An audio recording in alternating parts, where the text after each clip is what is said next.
Hello viewer, স্বাগত জানাই এই যে শাওন ইউটিউব চ্যানেলের আরেকটি নতুন ভিডিওতে।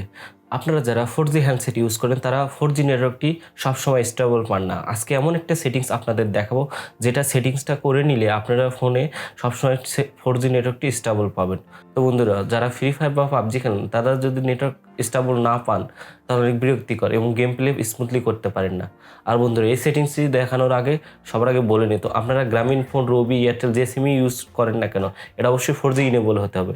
সিমটা যদি 4G ইনেবল না হয় তাহলে অবশ্যই এই 4Gর সেটিংস কাজ করবে না। এই জন্য কাছের কোনো কাস্টমারকে রেখে গিয়ে আপনাদের 3G সিমটিকে কনভার্ট করে 4G করে নিতে হবে। তাহলে চলুন মোবাইল স্ক্রিনে শুরু করা যাক। তো আমরা চলে আসলাম মোবাইল স্ক্রিনে। এবার যেতে হবে সেটিংসে। সেটিংস থেকে সিম কার্ড অ্যান্ড মোবাইল ডাটা, এই সেটিংসে ক্লিক করতে হবে। এরপর তোমরা যে সিমটি 4G ইনেবল করতে চাও সেই সিমটি সিলেক্ট করতে হবে। আমি 4G ইনেবল করার জন্য সিম অন সিলেক্ট করলাম। এরপরে স্ক্রল করে নিচের দিকে যেতে হবে। এরপর নিচে দেখবে অ্যাক্সেস পয়েন্ট নেমস, এখানে ক্লিক করতে হবে। আমার গ্রামীণ ফোন সেটিংসটা দেওয়া আছে, আমি নতুন করে অ্যাক্সেস পয়েন্ট ঠিক করে নিব। এখানে আমি প্লাস আইকনে ক্লিক করব।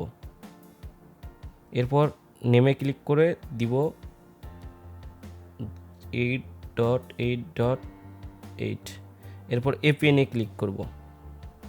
এরপর দিব 8.8.8.4 স্পেস বড় হাতের জি।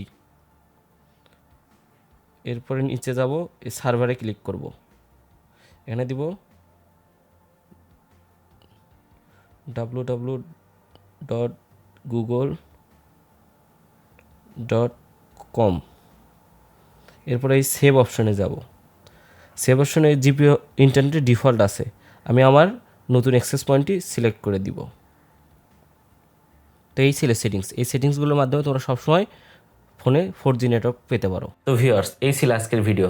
আর আমার ভিডিও যদি ভালো লেগে থাকে অবশ্যই আমার ভিডিওতে লাইক কমেন্ট করবা। আর আমার চ্যানেল যদি নতুন হয়ে থাকে অবশ্যই আমার চ্যানেলটি সাবস্ক্রাইব করবা। আর এই সেটিংটি কাজ করে অবশ্য নেটওয়ার্কের উপর। আপনার এলাকার নেটওয়ার্ক যদি শক্তিশালী হয় তাহলে অবশ্যই সব সময় 4G ইনেবল একটা নেটওয়ার্ক স্টেবল পাবেন।